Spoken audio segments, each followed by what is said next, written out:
ရုံးခန်းထဲမှာတင်သူကကျွန်တော်ကိုစွမ်းဆောင်ရည်မပြည့်မီဘူးဆိုပြီးအပြစ်တင်ပါတော့တယ်ကျွန်တော်အရန်ဒေါသထွက်ခဲ့ပေမဲ့ဒါဟာ CEO ဖြစ်နေတော့ဘယ်သူမှတိုင်လို့မရခဲ့ဘူးကျွန်တော်ဟာ software company တစ်ခုမှာအလုပ်လုပ်နေတာပါလွန်ခဲ့တဲ့နှစ်အနည်းငယ်ကကျွန်တော်ကို manager ရာထူးတိုးပေးမယ်လို့အထက်ကပြောလာတယ်ဒါပေမဲ့ရာထူးတိုးပေးပေမဲ့လစာကိုတော့ချက်ချင်းမတိုးပေးနိုင်သေးဘူးလေကျွန်တော်ရဲ့စွမ်းဆောင်ရည်တတ်မှတ်ချက်ပြည့်မီမှလစာတိုးပေးမယ်လို့ကတိပေးခဲ့ပါတယ်နှစ်လောက်စူးစမ်းလိုက်တဲ့အခါကျွန်တော်ရဲ့စွမ်းဆောင်ရည်ဟာကုမ္ပဏီသမိုင်းမှာအကောင်းဆုံးအဆင့်ကိုရောက်သွားခဲ့တယ်ဒါပေမဲ့လစာတိုးဖို့တောင်းဆိုတိုင်းအကြောင်းပြချက်အမျိုးမျိုးနဲ့ညှင်းပယ်ခံခဲ့ရတယ်နောက်ဆုံးစိတ်မရှိတော့တာနဲ့ကိုတိုင်ပြစ်မယ်ဆိုတော့မှလစာတိုးပေးဖို့အတွက်ရချင်းတစ်ခုသတ်မှတ်ပေးခဲ့ပါတယ်ဒါပေမဲ့တကယ်ဒီလိန်ကကျွန်တော်ရဲ့အထက်လူကြီး CEO ပါပဲ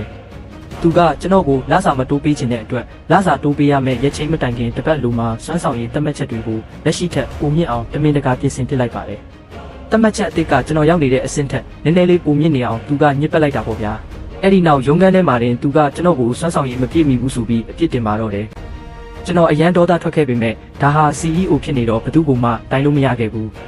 ဒါနဲ့ပဲသူ့ကိုအနိုင်ရချင်စော်နဲ့ကျွန်တော်ရဲ့မိသားစုနဲ့ကျမ်းမာရေးကိုတောင်ဂရုမစိုက်နိုင်ပဲကိုအတင်းဖိခိုင်းပြီးတတ်မှတ်ချက်အသစ်ကိုရောက်အောင်ထပ်ကြိုးစားခဲ့ပါတယ်နေ့ရောညပါမအိမ်မနေစူးစမ်းပြီးသူပြောတဲ့အလုပ်တွေကိုစက်တိုက်ဖိလုပ်ခဲ့ရပါတယ်ကျွန်တော်လည်းအတော်လေးကိုလူရောစိတ်ပါပင်ပန်းသွားခဲ့ရပါတယ်နောက်ဆုံးတော့ကျွန်တော်အောင်မြင်ခဲ့ပါတယ်ဒါပေမဲ့ CEO ကမရက်သေးပါဘူး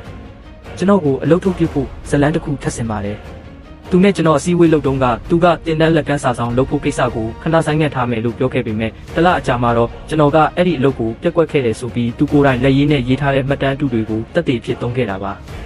နောက်ဆုံးမှာတော့ကျွန်တော်ဟာယာရုကနေဖယ်ရှားခံခဲ့ရပြီးအဲ့ဒီနေရာမှာ CEO ရဲ့ဖားရတက်တဲ့လူယုံတယောက်အစားဝင်သွားပါတယ်ကျွန်တော်ဘယ်လောက်ပဲစူးစမ်းခဲ့ပါစေမတမာတဲ့သူကပဲအနိုင်ရသွားတဲ့ဇလန်းတစ်ပုဒ်ပေါ်အခုတော့ကျွန်တော်ဘဝကိုနောက်တစ်ခန်းဆက်သွားဖို့ပြင်ဆင်စရာရှိတာတွေပြင်ဆင်ရပါတော့မယ်